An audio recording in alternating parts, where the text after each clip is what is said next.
mga ka-chillax, bago natin umpisa na ating munting vlog, flex ko lang itong DD-Pi E3. So, magkakaroon tayo ng separate vlog tungkol dito. So, natutuwa ako dito sa DD-Pi, no? Nakita nyo naman, andyan yung date and time, and napakalinaw niya. So, yun.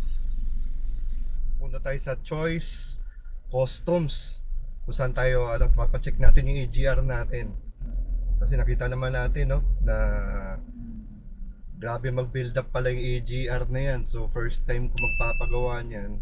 Kasi since nung nag-FX ako tsaka nag-Starix CRD, never ko na na-encounter to EGR cleaning eh. So ito, winace ko lang Choice Customs. So sana makita natin agad kung saan ito malapit. And Vicente Cruz, kanan. So ito, nakita ko na. So naka voice over na tayo ngayon, mga ka-chillax. So madali lang siya makita. And as you can see, parang napakadami palang parking dito, mga parking slots kung saan pwede magpagawa. Siguro kaya dito ng mga 10 units higit. Ayan, napakaluwag. At maganda, maaga ako dumating. So siguro pangalawa ako. So nasikaso ako agad.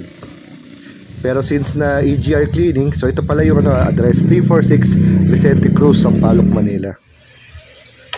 So ito, fast forward tayo. Ayan, binabaklas na yung ating EGR. Ito ang pinakamadumi niya, sir. So fast forward tayo ulit. Since na inabot ako ng alas 12, ang maganda dito, tapat nila, meron ngayon Choice Customs D-Store, kung saan pwede kayong order ng food. Ayan, ang maganda dito, aircon, may TV, pwede ka manood ng Netflix, at may sofa, diba? Tsaka may CR. Ayan, may mga display pa siya pag gusto niyo mga modifications at upgrades. So balik ulit tayo sa shop. Ayan, ito yung picture, ito na yung itsura nung binaklas. So kitang-kita nyo, magsi 70,000 kilometers na, build up na ang carbon. So ito, merong katabi ako dito, nagpapa-upgrade. So share ko lang din sa inyo, baka gusto nyo magpa-modify ng mga pangkarera at mga iba-ibang klaseng mga piping na ganyan, message nyo lang yung si Sir Choi. So ito yung ating Sidac, si Montero 2016. Ayan. So ito pa yung isang itsura ng isang binaklas. Ayan, napakaitim, di ba? Napakakapal. So imagine niyo na lang, di ba, kung at 70,000 kilometers, di ba? Almost 70,000. Napakaitim na. So talagang sa itsura pa lang, talagang apektado na agad ng nito. Acceleration, di ba? Performance ng sasakyan kung ganyan kadumi. So ito, fast forward na tayo. Yan, nalinis na. Then nakabit na. Ayan, napakalayo sa itsura kanina, no? So yun. So hindi ko na nakuha ng before and after, ha. So ito pala, nakiusap ako na makita yung odometer ko. Good news, hindi tampered. Medyo accurate. Ayan, no. After ng ating EGR cleaning, so nung pauwi, syempre hindi ko na i-vlog noon agad-agad.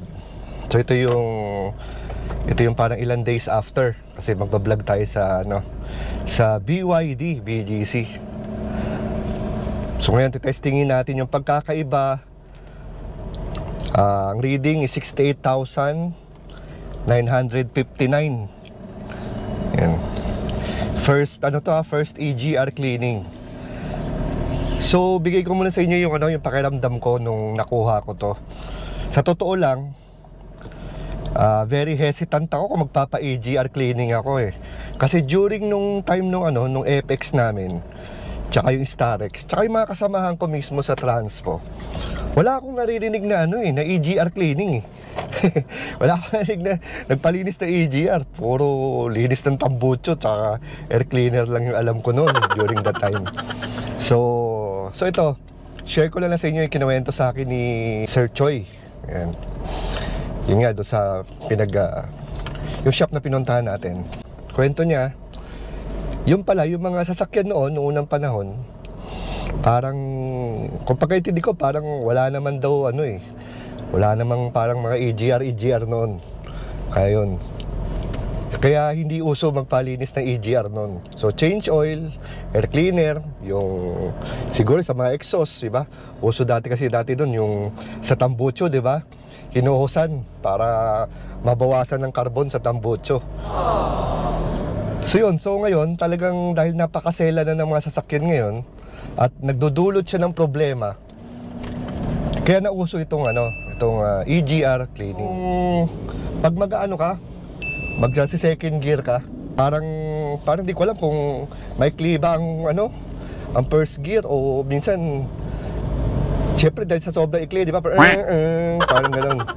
So feeling ko parang may sakal ba or natural ba sa automatic na diesel yon, kasi sa transmission siguro nasanay lang ako sa Camry, ang bilis ng shifting, tsaka napaka smooth din naman siya, pero alam mo yung parang bitin yung power. Tapos inconsistent na siya sa pag-shift niya. Then napansin ko din kasi naglalagay ako ng karton doon sa may washing machine. So nangingitim yung washing machine kasi doon nakatapat yung tambocho. So yun So siguro doon ko naisip na parang narinig ko sa isang vlog. Di ko alam kung ni Master Grads ba yun, no? Kaya doon naisip ko, nako, may itim yung karton yung washing machine kung saan nakatapat yung tambocho.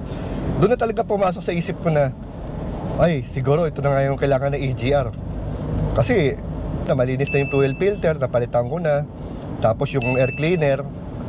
Pero don't get me wrong, hindi naman siya mausok kahit na haro routing ko. Wala mo nakikita sa rear view ko na mausok kahit na inaarangkada ko bigla. Yung initial lang talaga, siguro dahil naipon nga yung carbon. Yung makina nito Montero, na siya, parang banayad na yung andar. Kasi dati parang parang medyo kahit sabihin mo na change oil na napalitan fuel filter, parang maingay siya. Alam mo yun, parang maingay siya, tsaka may konting shake lang kasi napaka-sensitive ko sa sa ingay. Ngayon parang na siya, banayad na. Yun yung isang pagkakaiba nun. Parang ika nga mas tahimik na siya ngayon. Then ito, yung pagtatapa ko ng accelerator pedal, much smoother siya than before. Hindi katulad dati, may konting choke. Ngayon nawala yung parang choking feeling. Kaya nga siguro as of now ang ma-explain ko lang yung yung power tsaka yung acceleration niya during traffic, during ito maikli ang takbo. Ang gusto ko ma-measure talaga yung yung fuel efficiency, kasi parang feeling ko talaga to parang sa traffic parang 7 to 9 magastos ng konti. Parang mas matipid yung matipid yung manual 3.0 ko na high ace Ito lang opinion ko lang. Kasi medyo malayo-layo na aabot na 1,000 ko Dito parang parang alam mo yun, parang ubos agad Ayun, lalo na pagka trigger happy ka sa accelerator pedal, kasi nakakatawa siyang pindutin dahil ang tulin Alam mo, napaka-aggressive nung takbo niya, pati yung tunog niya nakakaano rin Iba yung turbo nito parang ang sarap tapakan. Ayan. Kaya siguro iba, umahataw talaga di ba? Kasi iba yung feeling ng ng power ng isang Montero. Kasi kaya pala sinasabi nila na ang Montero consider isa sa mga pinakamabibilis na SUV. So yun yung malaking pagkakaiba mga kachilax. Talagang ramdam mo yung power once na yung accelerator pedal mo tinapakan mo. Kung aggressive na siya dati, mas aggressive siya ngayon. Yun talaga masasabi ko. Nawala yung yung parang choking feeling. And siguro lalo na mawawala ngayon yung siguro yung mga natitirang mga carbon siguro sa dumi sa tambocho. So subukan ulit natin sa umaga. Ibobomba natin ng konti lang, kasi bawal nga naman yung over bomba 'di ba? Kasi nga at least alam natin sa sarili natin na parang pinaka-lungs niya. wala na, clear na. Alam mo yun, wala nang problema sa mga mga carbon deposit. So in other words, yung pagkakaiba ng ng before and after ng EGR, yung epekto niya, naging much smoother yung shifting niya. Ramdam ko sa makina eh. Hindi katulad dati, parang may konting sakal factor. Yan yung number 1. Kasi hindi naman siya mausok nung kinuha ko, so hindi ko naman sabi na nabawasan ng usok. So yun. Then isa pa natin, yung susunod natin siguro iba vlog mga kachilax, yung niya. Yun nga yung fuel efficiency niya. Sana nga hindi ko na yung before eh. Pero basta masasabi ko dati, malakas yung pakiramdam ko na during traffic talaga, parang 7 to 9. Ngayon sabi nila na after ng EGR, isa rin daw besides sa power, yung fuel efficiency niya. So magiging daw to, parang 9 to 11. Ayan. During heavy traffic. Ayan. So mas tipid. Sama na natin siyempre dyan yung pagiging environment friendly niya. Siyempre for the environment. Kaya maganda rin talaga na malinis yung ating ating EGR. Ayan. So pinaka-importante dyan sa marunong sa bihasa. Kasi alam ko itong Choice Customs, isa to sa mga parang top 3 o top 5 na lagi kong nababasa sa page ng Montero na parang highly recommended, mga nagsasalita doon na talagang happy sila. At wala akong naririnig na, siyempre nobody's perfect pero wala akong naririnig na parang negative, may mga back dyan. So yun. So kung ako sa inyo mga kachilax, itry nyo din na meron kayong second hand or kaya meron kayong sasakyan na bago na umabot na ng medyo nag-high mileage na, umabot na ng 50 or 70, ipa-EGR nyo na kasi talagang maano nyo yung difference eh, di ba? Hindi lang titipid yung sasakyan nyo at the same time, di ba? Mas magiging mas smoother, mas powerful yung takbo. Magagandang effect sa paglilinis ng EGR.